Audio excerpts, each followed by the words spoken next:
Одоо улсын хурал ингэж байж харин нийгэмд одоо юу болж байна те.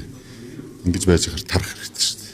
Ажлаа хийхгүй бол жижиг улс төрөөс болоод намын дарга нь улсын хурлын дарга байж болохгүй гэсэн хууль байхгүй шүү дээ. Тэлийн жижиг улс төрөөс болоод энэний ард бол ард иргэд жирийн ард түмэл хохирдог шүү дээ. Ингэж байж хар ашиг тарцгаас нь дээр шүү дээ. Тэгээ нэг нэгэндээ тунаад одоо өдөр болгонд нэг хүн хулгайчвал зарлагддаг боллоо. Тэгээ чи нийгэмчд юу болж байна? Ард түмний санаа бодлыг самруулсан юм байж болохгүй гэж байна. Одоо ирэхгүй байгаа гишүүд ирж хуралдаа суух хэрэгтэй. Үндсэн одоо ард түмний итгэлийг хүлээгээд төр засгийн ажлыг хийгээд өгнө, ярилцуулаад өгнө гэж одоо амлаж гарч ирсэн байлгүй дээ. Тэгэл гарч ирчээд ард түмний мартаал иргэдэд өгсөн амлалтаа мартаал хуралдаа суухгүй гэж болохгүй шүү дээ. Ман дотроо ер нь хоёр багтчаад нэг уу юу дангараа бол одоо энэ чуулганы эрцгийг бүрдүүлэх боломж байгаа шүү дээ. Тэгэхэд түрүү чи одоо бүрүү гарах тус эрцэн өгөхгүй зарим гишүүд байхгүйсэн.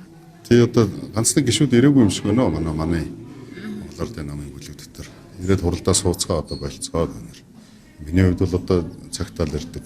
Бүртгүүлдэг. Цаана одоо ганц нэг хүн таалагдахгүй байж болно.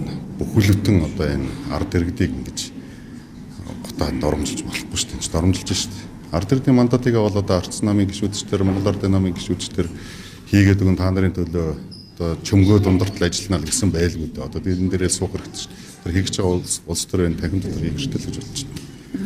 Одоо бас хууль тогтоох сэлэлцэх асуудлууд нь ингээд хойшлогдоод маш их хуулиуд байна. За сая манай хөтөлбөрийн аюулгүй байдлын тухай хуулиа засгийн газар дээр хэлэлцээд дэмжигдлээ. За өнөөдөр гэр бүлийн хөгжлийг дэмжих тухай хуулийг хэлэлцүүлэг, нээлттэй хэлэлцүүлэг явж байна. Монгол Улсын төр засаг энэ хүн амын зүйн бодлого тэр нийгмийн нэгж болсон гэр бүл рүүгээ яг чиглэж юу хийх гэж байгаа юм. Юу хийх ёстой юм тийм ээ. Төрөл жилээс жил буурж байна. Гэр бүл салалт маань жилээс жилд нэмэгдэж байна. Дэлхийд даяар төрөл буурж байна тийм ээ. Энэ асуудлууд дээр ярих хэрэгтэй шүү дээ. Тэгэл одоо учрлын улсын хурлын дарга болж байгаа нь таалагдахгүй байна гэж хаяад явцдаг. Энэ эрдсэндээ орохгүй байгаа, хуралдаа суухгүй байгаа улсын хурлын гишүүд манай ард иргэд бас сануулах хэрэгтэй.